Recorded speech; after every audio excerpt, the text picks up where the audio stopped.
বন্ধুরা, অবশেষে Quinton de Kock তার জাত চিনিয়ে দিল গতকালের ম্যাচে। এক কথায় অনবদ্য। বন্ধুরা, গতকাল নিজের ব্যাট হাতে বিধ্বংসী রূপ ধারণ করেছিল কুইন্টেন ডিকক এবং তার পাশাপাশি কলকাতা নাইট রাইডার্সকে এনে দিল তাদের সিজনের প্রথম জয়টি রাজস্থান রয়্যালসের বিরুদ্ধে। গতকাল ডিকক 97 রানের একটা বিধ্বংসী ইনিংস খেলে দিল, আর তার পাশাপাশি কেকেআর জিতে গেল ম্যাচটি। আর ম্যাচটিতে বেশ কিছু পজিটিভ পয়েন্টগুলো বেরিয়ে এলো এবং ব্যাটিংয়ের পাশাপাশি বোলিংয়েও দুর্দান্ত পারফরমেন্স করলো কেকেআর। আর বন্ধুরা, এই ভিডিওতে আমরা ফটোফটভাবে দেখে নেব যে গতকালের ম্যাচটিতে কেমন কি পারফরমেন্স করেছে সমস্ত প্লেয়াররা।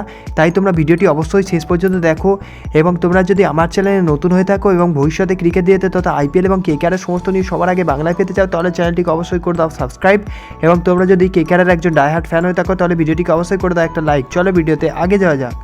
বন্ধুরা, সবার প্রথমে গতকাল টসে জিতেছিল আজিঙ্কা রাহানে এবং বোলিংয়ের সিদ্ধান্ত নিয়েছিল। গুয়াহাটির এই পিচটিতে দেখে মনে হচ্ছিল স্পিনারদের বেশ সুবিধা হবে, আর সেই উদ্দেশ্যেই আজিঙ্কা বোলিংয়ের সিদ্ধান্ত নিয়েছিল। অবশ্য প্রথমে জনসনের বলে একটা ক্যাচও উঠেছিল যশস্বী জয়সওয়ালের, তবে সেই ক্যাচটি ধরতে পারেনি কেউই। কিন্তু তারপর থেকে ভালো পারফরমেন্স দিচ্ছিল সঞ্জু স্যামসন এবং যশস্বী জয়সওয়ালের জুটি।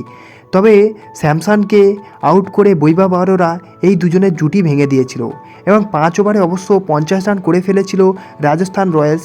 কিন্তু তারপর থেকেই কামব্যাক করলো কলকাতা নাইট রাইডার্সের বোলাররা। কেকেআরের সমস্ত বোলাররা গতকাল উইকেট পেয়েছিল। মোয়েন আলী থেকে শুরু করে বরুণ চক্রবর্তী সবাই 2 করে উইকেট, এবং হর্ষিত রানা 2 এবং বৈভব অরোরা 2। শেষ পর্যন্ত জনসনও একটি উইকেট পেয়েছিল গতকালের ম্যাচটিতে।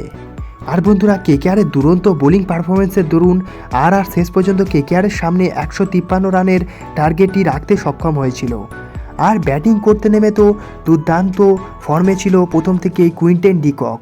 অবশ্য বন্ধুরা, সুনীল নারিনের পরিবর্তে লাভা মোয়েন আলী বল হাতে তো দুটি উইকেট নিয়েছিল, কিন্তু ব্যাট হাতে ওপেন করতে নেমে একেবারেই ছন্দে ছিল না। এবং যেভাবে সুনীল নারিন প্রতি বলে চালিয়ে ব্যাট করার চেষ্টা করে, সেই রকম কোনো আশাই দেখতে পাওয়া যাচ্ছিল না মোয়েন আলীর ব্যাটে। এবং শেষ পর্যন্ত রিয়ান পারাগের বোলিং করার দরুন মহিষ তিক্সানার বলে তিনি রান আউট হয়ে যান এবং প্যাভিলিয়নে ফেরত যায়। তবে একদিক থেকে দুরন্ত প্রদর্শন করে চলেছিল কুইন্টেন ডিকক। একের পর এক বড় শট খেলেই যাচ্ছিল ডিকক, আর তার যোগ্য সাথ দিচ্ছিল আজিঙ্কা রাহানে। ক্যাপ্টেন গতকাল 18 রানের মাথায় অবশ্য আউট হয়ে গিয়েছিল ওয়াইদিনেন্দু হাসারাঙ্গার বলে। কিন্তু বন্ধুরা, এক পাশ থেকে দুরন্ত পারফরমেন্স চালিয়ে যাচ্ছিল ডিকক।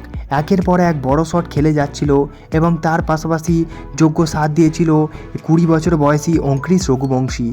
গতকাল অঙ্ক্রিস এবং কুইন্টেন ডিকক শেষ পর্যন্ত ম্যাচটি শেষ করেই প্যাভিলিয়নে ফেরত চলে গিয়েছিল।